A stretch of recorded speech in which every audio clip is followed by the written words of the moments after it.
তফসিল অনুযায়ী ত্রয়োদশ জাতীয় সংসদ নির্বাচনে মনোনয়নপত্র সংগ্রহ জমা দেওয়ার শেষ দিন ছিল সোমবার বিকেল ৫টা পর্যন্ত।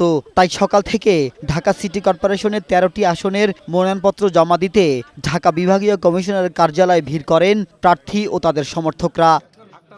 বিএনপি, জামাত ইসলামী আন্দোলন, এনসিপি, স্বতন্ত্র সহ বিভিন্ন রাজনৈতিক দলের প্রার্থীরা ফর্ম জমা দিয়েছেন ঢাকা বিভাগীয় কমিশনার কার্যালয়ে। বিগত যে কোনো সময়ের চেয়ে এবার গ্রহণযোগ্য ও সুষ্ঠু নির্বাচন হবে বলে আশা প্রকাশ করেন প্রার্থীরা। জাতীয় পার্টি হচ্ছে একমাত্র বিরোধী দল, বাকি সবাই হচ্ছে সরকারি দল।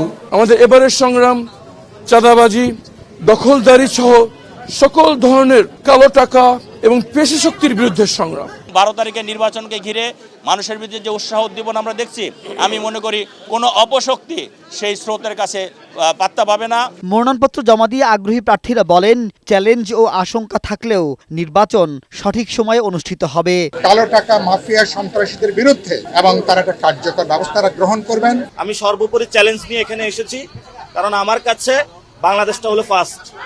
যদি কখনো শহীদ হয়ে যায় বা মরে যায়, আপনাদের কাছে দাবি থাকবে আপনারা বাংলাদেশটাকে এগিয়ে নিয়ে যাবেন। আগামীতে যে অর্থবহ, অবাধ, সুষ্ঠু, নিরপেক্ষ নির্বাচন হবে, সেই নির্বাচনে জনগণের সত্যিকারের ভোটের অধিকারের প্রতিফলন ঘটবে। এদিন ঢাকা ১৭ আসনে বিএনপির ভারপ্রাপ্ত চেয়ারম্যান তারেক রহমানের পক্ষে মনোনয়নপত্র জমা দেওয়া হয়। বিএনপি চেয়ারপারসনের উপদেষ্টা আব্দুস সালামের নেতৃত্বে তারেক রহমানের মনোনয়ন ফর্ম জমা দিয়ে তারা বলেন, সারা দেশের মানুষ তারেক রহমানকে রাষ্ট্র পরিচালনার দায়িত্ব দিতে উদগ্রীব। তারেক রহমান আগামী নির্বাচনে ইনশাআল্লাহ সরকার প্রধান হিসাবে দায়িত্ব নিয়ে এই দেশকে সামনের দিকে এগিয়ে নিয়ে যাবেন, উন্নয়নের দিকে নিয়ে যাবেন।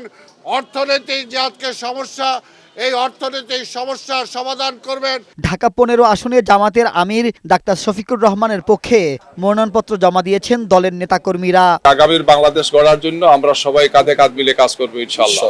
তফসিল অনুযায়ী মনোনয়নপত্র যাচাই বাছাই ৩০ ডিসেম্বর থেকে ২০২৬ সালের ৪ জানুয়ারি পর্যন্ত। রিটার্নিং কর্মকর্তার সিদ্ধান্তের বিরুদ্ধে আপিল করা যাবে ৫ জানুয়ারি থেকে ৯ জানুয়ারি পর্যন্ত। আপিল নিষ্পত্তি ১০ থেকে ১৮ জানুয়ারি পর্যন্ত। প্রার্থিতা প্রত্যাহারের শেষ দিন ২০ জানুয়ারি এবং চূড়ান্ত প্রার্থী তালিকা প্রকাশ ও প্রতীক বরাদ্দ দেওয়া হবে ২১ জানুয়ারি। মাহবুব আজমি, বৈশাখী সংবাদ, ঢাকা।